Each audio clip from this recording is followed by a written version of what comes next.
Olá, vamos continuar nossa mensagem sobre a parábola do semeador. Então hoje nós vamos falar sobre a segunda parte da mensagem, que corresponde às sementes que foram lançadas sobre áreas rochosas. O texto está em Mateus 13, versículo 5, e a explicação da parábola referente a esse verso está em Mateus 13, versículo 20. E a escritura diz assim: outra parte caiu em solo rochoso, onde a terra era pouca, e logo nasceu, visto não ser profunda a terra. Saindo, porém, o sol a queimou, e porque não tinha raiz, secou-se. A orientação de Jesus, a explicação de Jesus para esse trecho, vamos ler agora, Mateus 13, 20.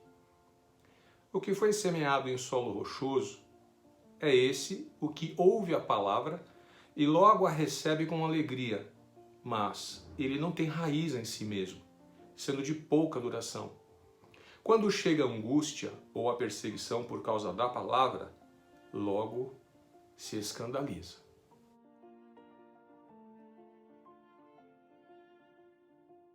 Só para a gente recordar, a primeira fase nós falamos sobre a semente que caiu à beira do caminho e que foi arrebatada pelo inimigo pela falta de compreensão da mensagem que foi recebida.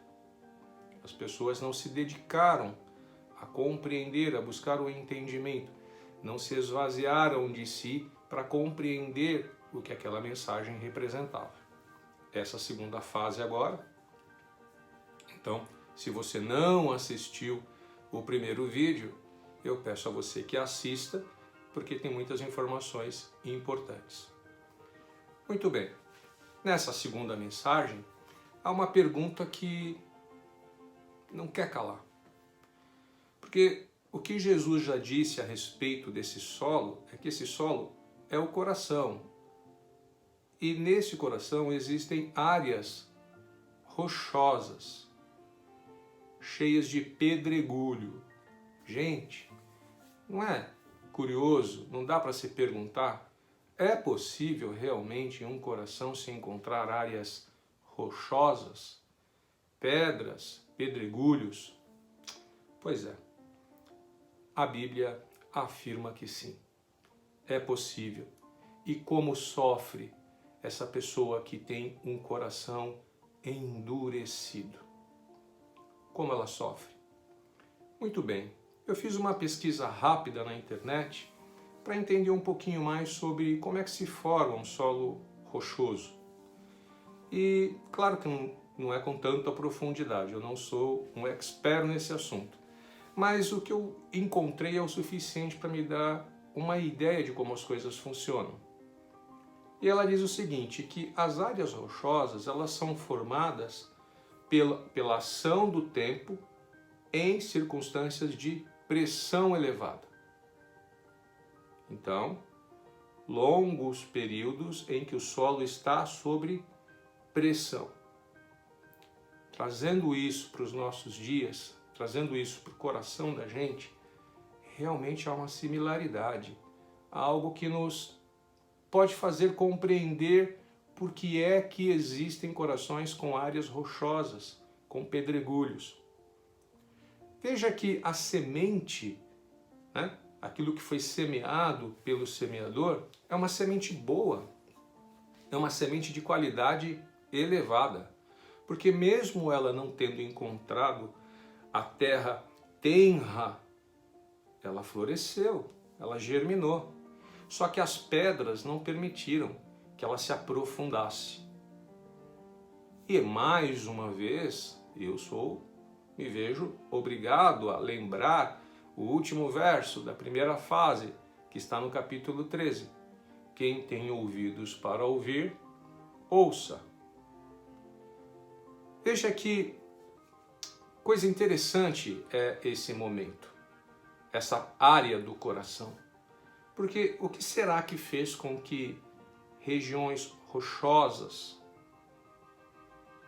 tenham surgido no coração?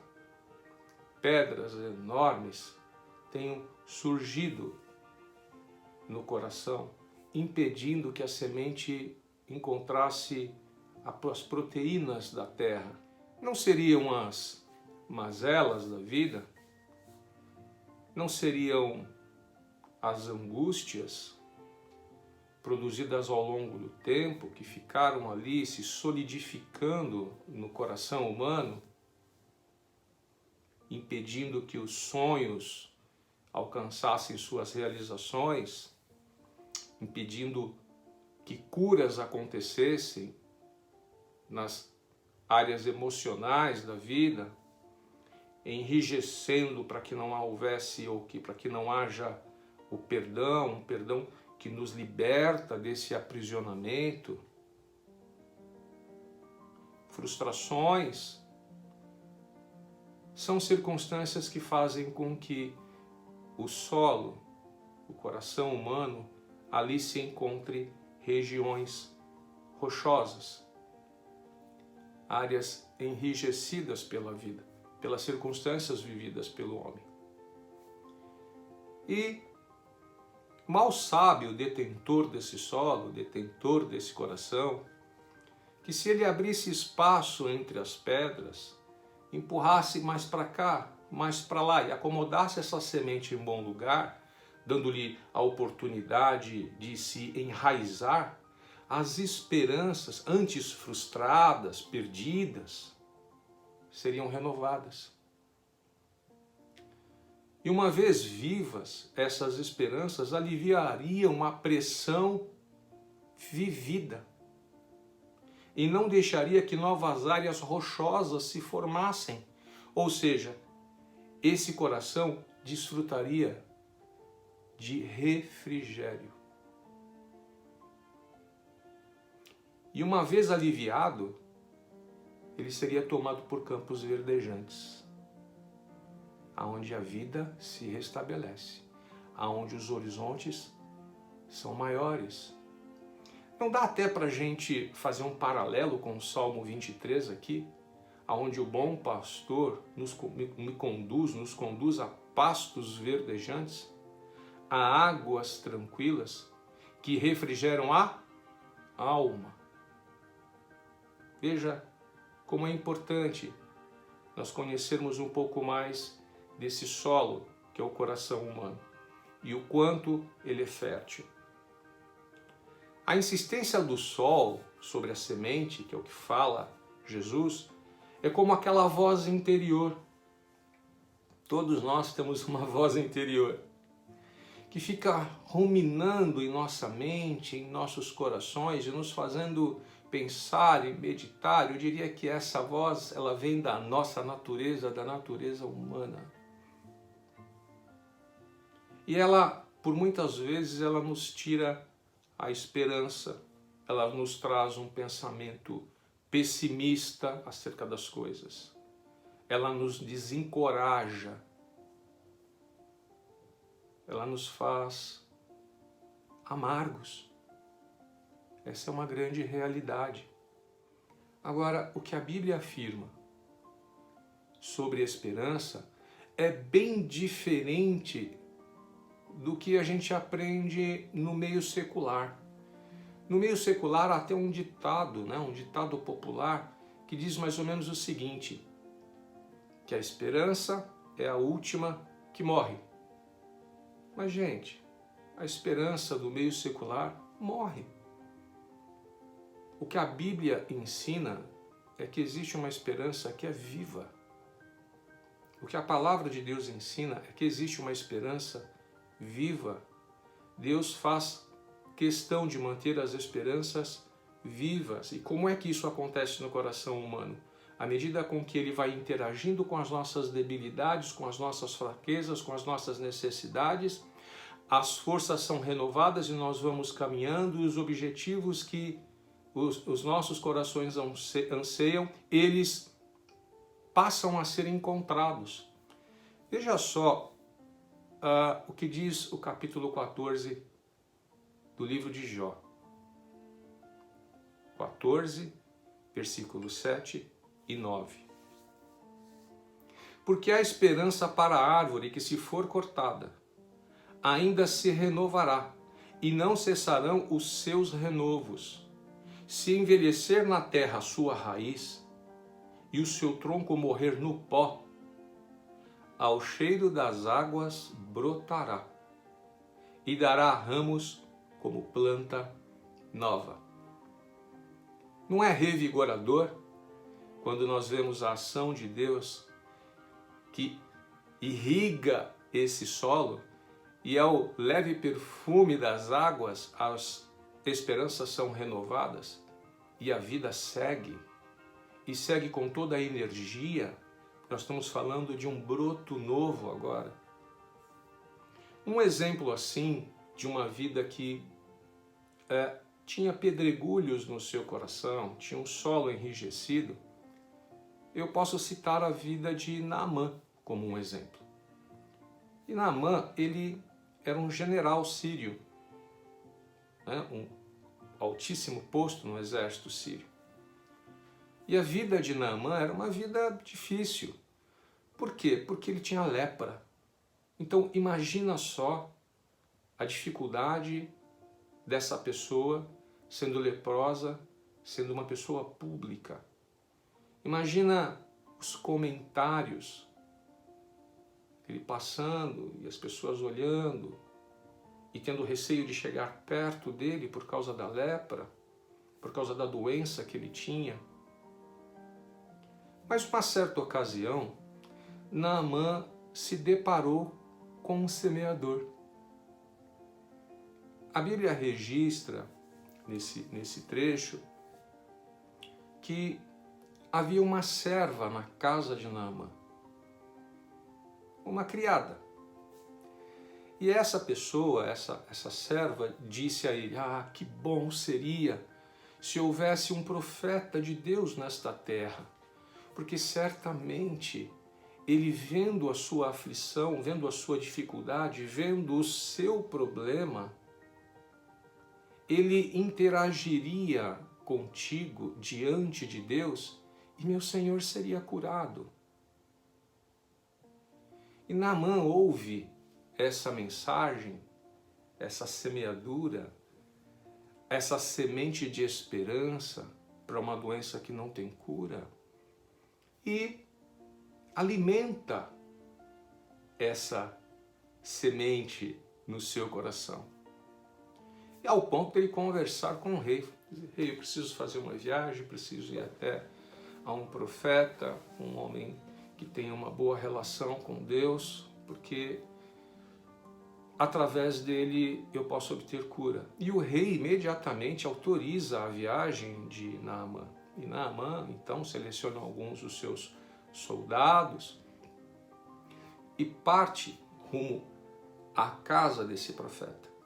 E chegando lá, na casa desse profeta, o profeta diz a ele o seguinte: olha, vá até o rio Jordão e mergulhe por 7 vezes nesse rio. E uma vez concluída essa ordenança, você estará curado. Pois bem, Naamã se indignou. A reação de Naamã realmente não parece, não faz a gente pensar e fazer um paralelo com esse trecho de um coração onde a semente caiu sobre algumas pedras. Num primeiro momento ele se empolga com aquilo, fala com o rei, caminha na direção da localidade, do local onde estava esse profeta. E quando ele ouve a palavra do profeta, aonde ele deveria manifestar o mais elevado sentimento de fé, ele se desencoraja, ele se inquieta. E ele, conversando com seus soldados, saindo da casa do profeta, fala: mas não tem rio mais interessante, rio melhor do que esse que ele disse para eu mergulhar? Lá na minha terra não tem rio melhor? E ele ficou amargurado, ele ficou entristecido. Aonde está aquela semente. O que aconteceu com aquela semente? Caiu em área rochosa. Se alegrou no primeiro momento, mas depois secou. Mas o amor de Deus, ele é tão grande que ele usa uma outra pessoa, um dos seus soldados, que também indignado pela situação do seu comandante, ele diz para Naamã: mas meu senhor, não é momento de se refletir um pouco mais? Porque se esse profeta tivesse lhe dito para fazer coisas difíceis e complicadas, o senhor não faria? Se ele tivesse lhe dado uma missão de altíssimo risco, onde a sua coragem estivesse sob risco, aonde o desafio fosse enorme, o senhor não iria de bom grado. O senhor não realizaria. Mas agora ele pediu algo tão simples. Por que meu senhor não põe à prova o que disse o profeta e mergulha 7 vezes no rio? E Naamã mergulhou a primeira, mergulhou a segunda, mergulhou a terceira, e assim foi, a quarta, a quinta, a sexta, a sétima. E ao levantar das águas, na sétima, ele estava curado. E tamanho foi o amor de Naamã por esse Deus que manifestou essa cura, que ele separa um pouquinho da terra daquele lugar e ele leva consigo para se lembrar daquele lugar, da terra onde ele teve um encontro com Deus, aonde ele abriu um espaço no coração dele para que aquela semente florescesse, germinasse, florescesse, tomasse corpo e curasse a sua alma.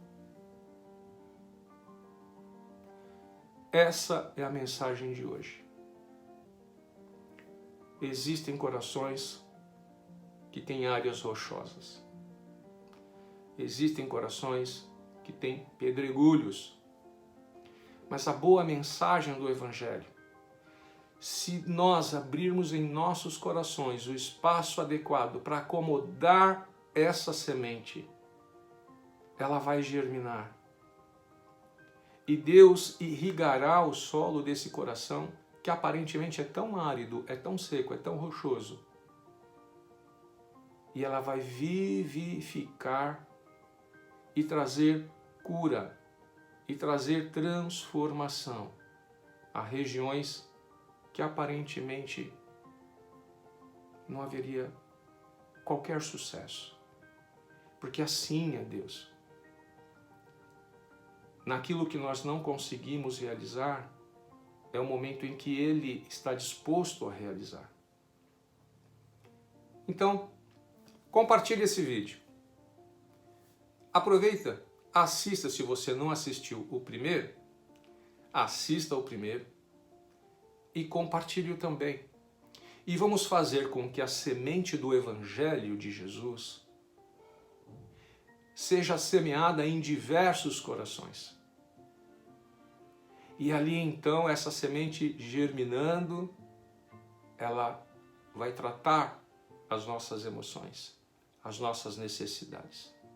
Em nome de Jesus, que a paz do Senhor Jesus esteja sobre a sua vida, sobre a minha vida, e que os nossos corações sejam tratados com essa mesma consideração que o Senhor Jesus tem por nós.